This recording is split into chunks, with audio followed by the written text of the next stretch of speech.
नमस्कार, बहुत स्वागत है आपका। मैं हूं आपके साथ सुमित शर्मा। गृह मंत्री अमित शाह ने राजनांदगांव में चुनावी हुंकार भरे। सीएम भूपेश बघेल पर हमला बोला, भ्रष्टाचार के आरोप लगाए।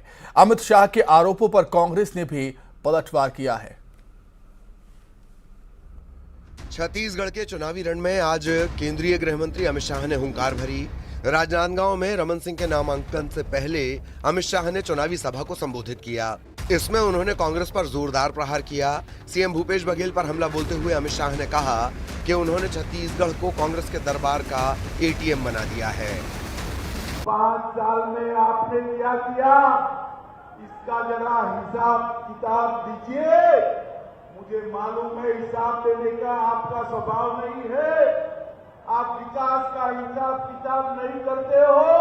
बेचारे ताम्रध्वज साहू और राजा साहब से हिसाब किताब करने में पड़े हो।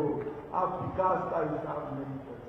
भूपेश बघेल ने छत्तीसगढ़ को कांग्रेस के दरबार का एटीएम बनाकर रखा है। एटीएम बना।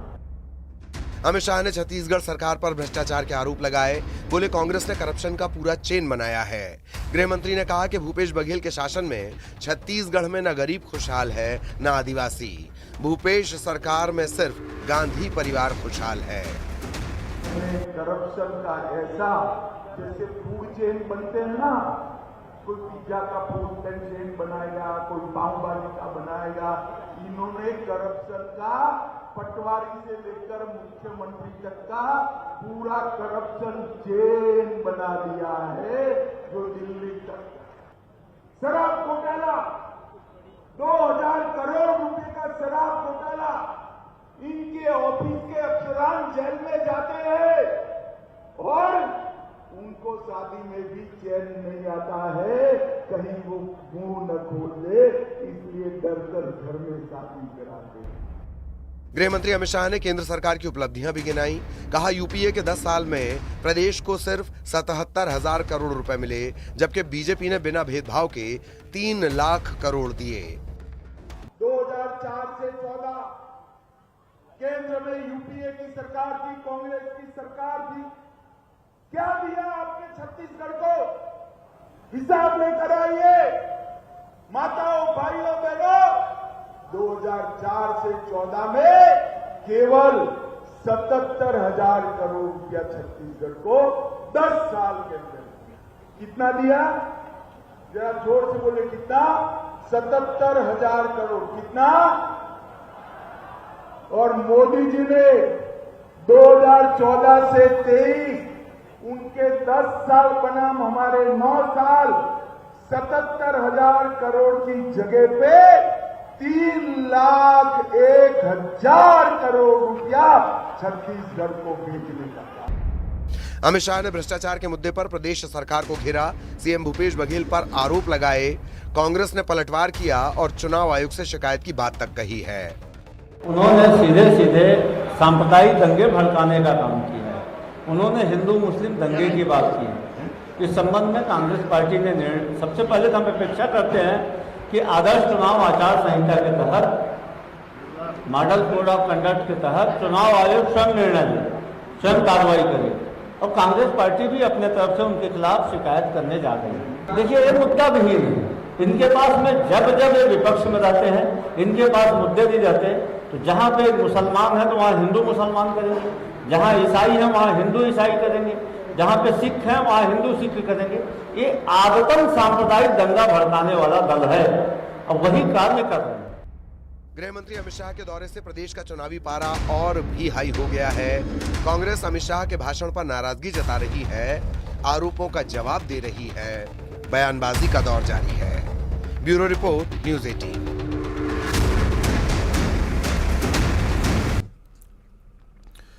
बिरनपुर हत्याकांड पर केंद्रीय गृह मंत्री अमित शाह के बयान पर सीएम भूपेश बघेल ने पलटवार किया। उन्होंने कहा कि बीजेपी सिर्फ धमकी देती है। धमकी देने में बीजेपी वालों को पीएचडी हासिल है। छत्तीसगढ़ में भाईचारे की भाषा चलती है। यहां फूट डालो और राज करो वाली नीति नहीं चलेगी। सरकार पर आरोप लगा रहे हैं, उल्टा लटकाने की बात भी कह रहे हैं। इसके अलावा कर क्या सकते हैं वो? मतलब धमकी दे रहे हैं चुनी सरकार को, और वो कर भी रहे हैं भाई। और फिर उनके तो पीएचडी है ये सब चीज़ों में। तो इस प्रकार की भाषा, ये छत्तीसगढ़ है। छत्तीसगढ़ में यहाँ हमारे आदिवासी भाई रहते हैं जो आदि संस्कृति को मानते हैं। यहाँ कबीर के मानने वाले लोग हैं, यहाँ गुरु घासीदास के मानने वाले लोग हैं, यहाँ स्वामी आत्मानंद के माध्यम से रामकृष्ण परमहंस की जो परंपराएं हैं वो चलती हैं। भाईचारा प्रेम की भाषा चलती है। यहाँ डिवाइड एंड रूल की योजना नहीं चलेगी। इनके पास अब कोई मुद्दा बचा नहीं छत्तीसगढ़ में। न उनके पास किसान का मुद्दा है, न आदिवासी का मुद्दा है, न महिला और युवा का मुद्दा है। तो अब केवल उसी बात करेंगे जिसके उनको पीएचडी हासिल है। प्रदेश कांग्रेस अध्यक्ष दीपक बैज ने भी अमित शाह के बयान पर पलटवार किया। उन्होंने कहा कि बीजेपी विकास की बात नहीं करती, छत्तीसगढ़ में शांति है। चुनाव आया तो अब झूठ और जहर उगलने का काम कर रहे हैं, लेकिन इससे छत्तीसगढ़ में कोई फर्क नहीं पड़ेगा। छत्तीसगढ़ की जनता ने ठान ली है कि छत्तीसगढ़ में अभी नवंबर में होने वाली चुनाव 2023 की ऐतिहासिक सीटों के साथ छत्तीसगढ़ में दोबारा कांग्रेस की सरकार बन रही है। छत्तीसगढ़ में यहाँ का माहौल, यहाँ की संस्कृति और यहाँ का जो सौहार्द का अगर बिगाड़ने का काम कर रहे हैं तो भारतीय जनता पार्टी कर रही है। इनके पास इनके अलावा कोई मुद्दा नहीं है। विकास के मुद्दे पे चुनाव लड़ ले, युवाओं के मुद्दा पे चुनाव लड़ ले, किसानों के मुद्दे पे चुनाव लड़ ले, छत्तीसगढ़ियावाद पे चुनाव लड़ ले। कौन उनको मना किया है? चुनौती देते हैं हम लोग, लड़ ले चुनाव। छत्तीसगढ़ की जनता तय करेगी। छत्तीसगढ़ में गृह मंत्री अमित शाह के आरोपों पर कांग्रेस नेता जयराम रमेश ने ट्वीट के जरिए पलटवार किया, तो बीजेपी नेता धर्मलाल कौशिक ने कांग्रेस पर जोरदार प्रहार किया। कौशिक ने पूछा कि छत्तीसगढ़ के गृह मंत्री अभी तक पीड़ित भुवनेश्वर साहू के घर क्यों नहीं गए। जयराम रमेश को अमित शाह के लिए कहे गए शब्द वापस लेने चाहिए। उन्होंने कहा कि जयराम रमेश को खुद पीड़ित के घर जाकर पीड़ित परिवार से मिलना चाहिए। आपको बता दें कि जयराम रमेश ने कहा था कि अमित शाह का ये बयान न केवल आपत्तिजनक है बल्कि इसका एकमात्र उद्देश्य शांत प्रदेश छत्तीसगढ़ में सांप्रदायिक हिंसा भड़काना है। गृह मंत्री ने चुनावी फायदे की नियत से उन्माद भड़काने के लिए बयान दिया है। उन्होंने जो कहा है वो बिल्कुल झूठ है। केंद्रीय गृह मंत्री जी का बयान मैं समझता हूं कि छत्तीसगढ़ के राजनेताओं के लिए जो कांग्रेस में सत्ता के लिए जो राजनीति करते हैं, वास्तविक में केवल एक मामला नहीं है, बिरनपुर का मामला नहीं है, बल्कि इसके पहले जो कवर्धा के जो मामले हुए हैं, आपके अन्य जगह जो मामले हुए हैं, आखिर मुख्यमंत्री गृह मंत्री को समय क्यों नहीं है उनके घर जाने के लिए।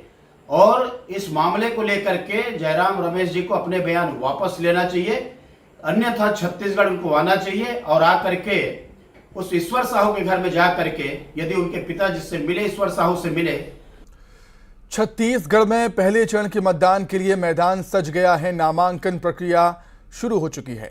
7 नवंबर को बस्तर संभाग की 12 सीटों समेत कुल 20 विधानसभा सीटों पर वोट डाले जाएंगे। बस्तर की सभी 12 सीटों के लिए बीजेपी ने तो अपने प्रत्याशी घोषित कर दिए हैं, लेकिन कांग्रेस जगदलपुर में अटक गई।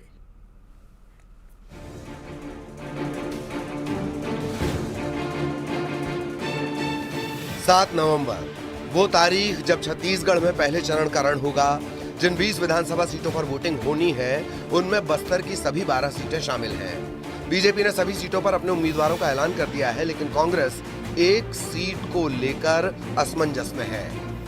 कांग्रेस ने 11 सीटों पर प्रत्याशी घोषित कर दिए हैं, लेकिन जगदलपुर सीट को लेकर पेंच फंसा है और मंथन का दौर जारी है। जगदलपुर में बीजेपी ने इस बार किरण देव पर भरोसा जताया है, जबकि कांग्रेस ने इस सीट पर अपना उम्मीदवार घोषित नहीं किया है।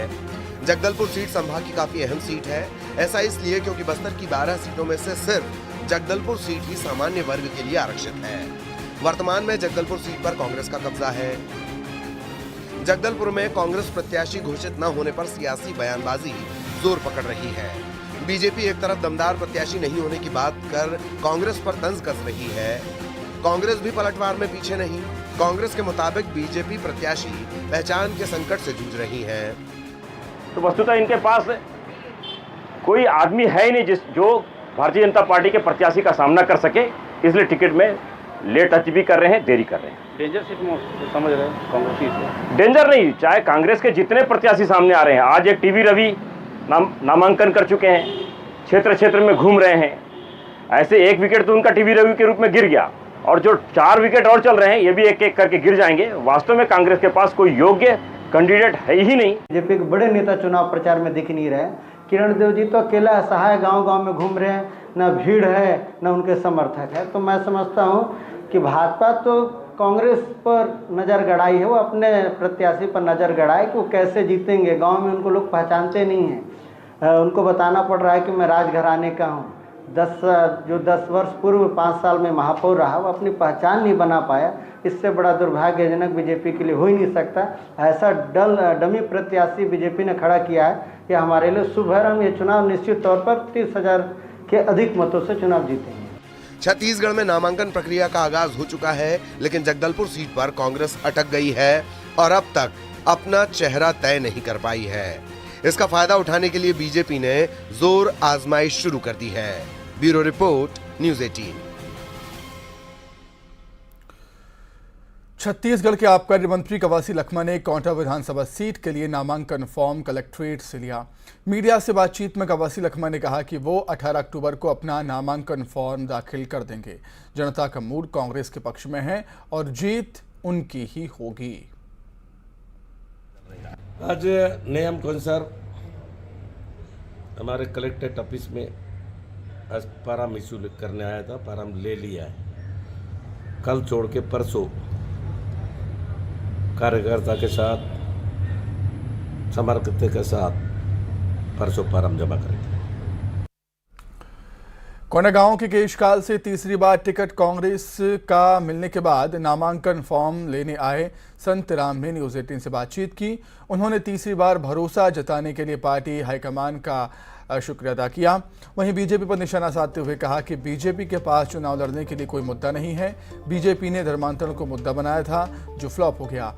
हम विकास के मुद्दे पर जनता के पास जाएंगे। संत राम ने 25,000 वोटों से जीतने का दावा किया।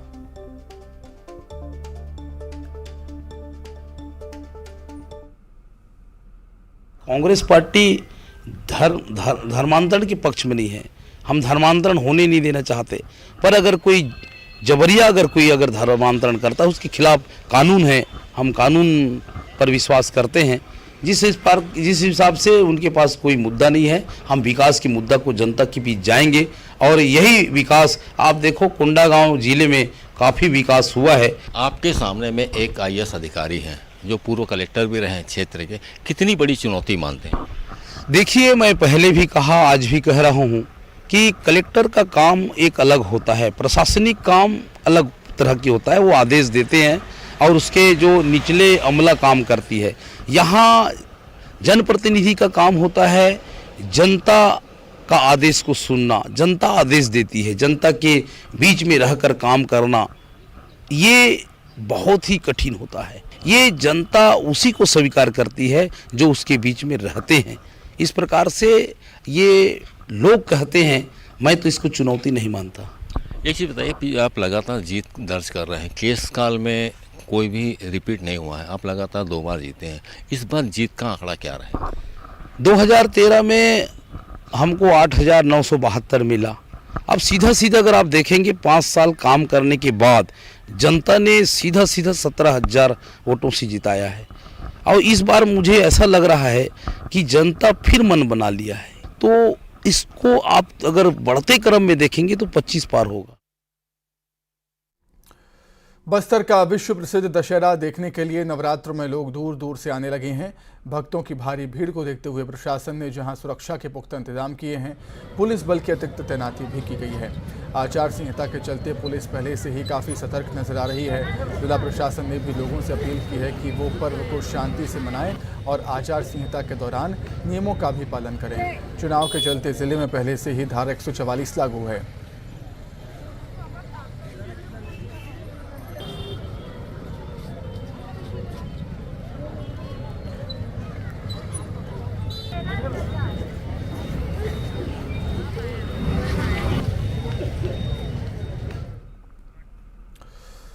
वहीं बीएसपी के 5 उम्मीदवार घोषित हुए हैं। एमपी विधानसभा के लिए 5 उम्मीदवारों का ऐलान किया है बहुजन समाज पार्टी ने। नागौद से पूर्व कांग्रेस विधायक यादवेंद्र सिंह को बसपा ने अपना उम्मीदवार बनाया है। सतना से रत्नाकर चतुर्वेदी शिवा बसपा के प्रत्याशी होंगे। वहीं रसाल सिंह होंगे लाहार से उम्मीदवार। धनपाल सिंह होंगे अशोकनगर से उम्मीदवार। बालाघाट से कमल सिंह राउत होंगे उम्मीदवार। बसपा ने 5 उम्मीदवार घोषित किए हैं मध्य प्रदेश में विधानसभा चुनाव के लिए। नागौद से पूर्व कांग्रेस विधायक यादवेंद्र सिंह को टिकट दिया है बसपा ने। सतना से रत्नाकर चतुर्वेदी शिवा प्रत्याशी होंगे। रसाल सिंह लाहार से उम्मीदवार होंगे बीएसपी के। बालाघाट से कमल सिंह राउत को उम्मीदवार बनाया है बहुजन समाज पार्टी ने। धनपाल सिंह अशोकनगर से बीएसपी के उम्मीदवार होंगे। तो वहीं नागौद से पूर्व कांग्रेस विधायक यादवेंद्र सिंह को चुनावी मैदान में बीएसपी ने उतारा है। सतना से रत्नाकर चतुर्वेदी शिवा प्रत्याशी होंगे बीएसपी की तरफ से। रसाल सिंह लाहार से उम्मीदवार होंगे बीएसपी के। बालाघाट से कमल सिंह राउत को उम्मीदवार बहुजन समाज पार्टी ने बनाया है। धनपाल सिंह होंगे अशोकनगर से बहुजन समाज पार्टी के उम्मीदवार। तो बहुजन समाज पार्टी ने बीएसपी ने मध्य प्रदेश के लिए 5 उम्मीदवारों का ऐलान कर दिया।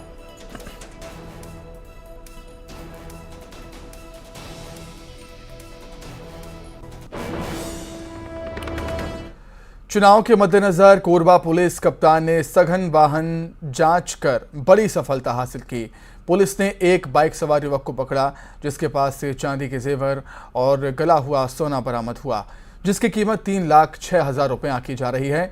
बता दें कि पुलिस ने संदेह के आधार पर आरोपी के बैग की जांच की, जिसके बाद आरोपी का राज बाहर आ गया।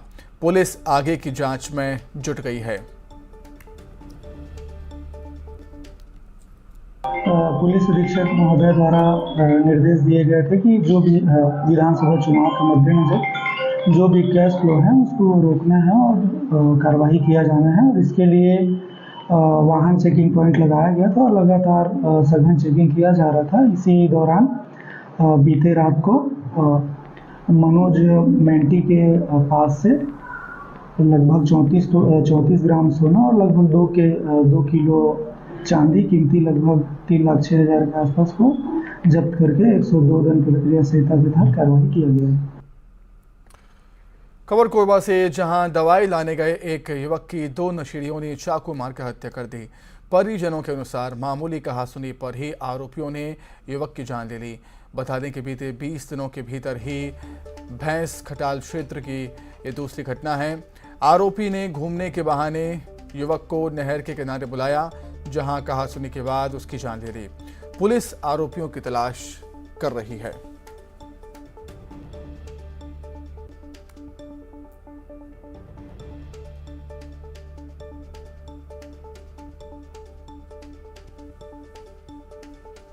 नाइट 10:30 9:30 के आसपास मेरे भाई का मर्डर हुआ है और मर्डर करके एक आरोपी फरार है।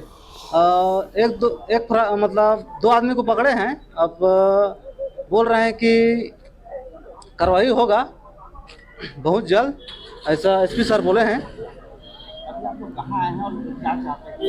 मतलब अब मर्डर हुआ है तो मेरे को नहीं आना चाहिए। कल रात को थाना रामपुर सिविल लाइन के चौकी अंतर्गत सीएसबी के अंडर में ढोड़ीपारा भैंस कटाल के नहर किनारे पे एक घटना घटी थी, जिसमें एक युवक जिसका नाम शुभम साहू है उसको धारदार हथियार से वार किया गया था और उसकी मृत्यु हो गई थी। इस पर से तत्काल सीएसबी की पार्टी और थाने की जो पेट्रोलिंग पार्टी थी और रात में ही एक आरोपी जो प्रभाकर सईस है उसको गिरफ्तार किया हुआ है और साथ में दूसरा जो आरोपी है उसके लिए पता तलाश की जा रही है, उस पर टीम लगी हुई है। खबर कोंडागांव से, जहां चुनाव के चलते आरोप प्रत्यारोप का चलन थम नहीं रहा और इस वजह से असली मुद्दों पर बात नहीं हो पा रही।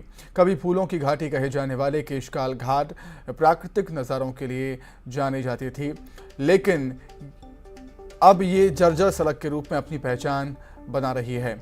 बता दें कि नेशनल हाईवे 30 का हाल बहुत बुरा है। सड़क की बदहाली को लेकर कांग्रेस ने बीजेपी पर भेदभाव का आरोप लगाया। वहीं बीजेपी ने कहा कि राज्य सरकार अपनी जिम्मेदारी से पीछे हट रही है।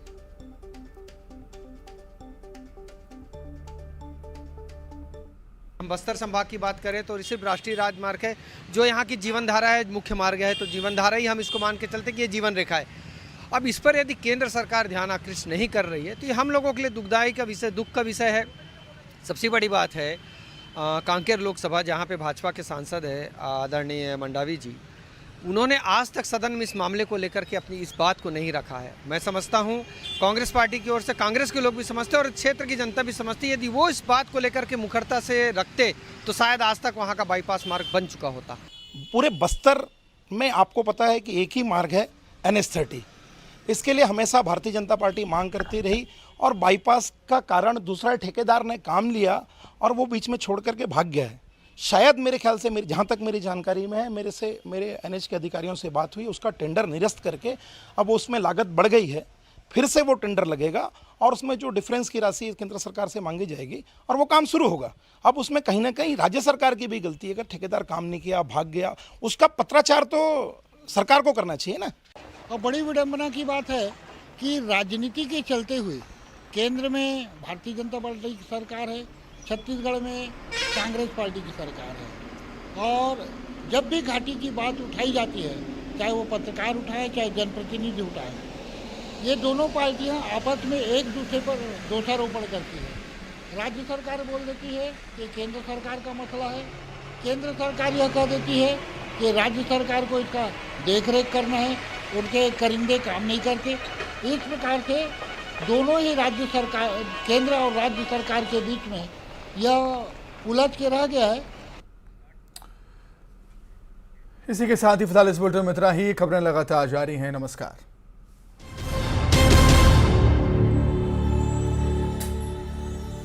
Meet On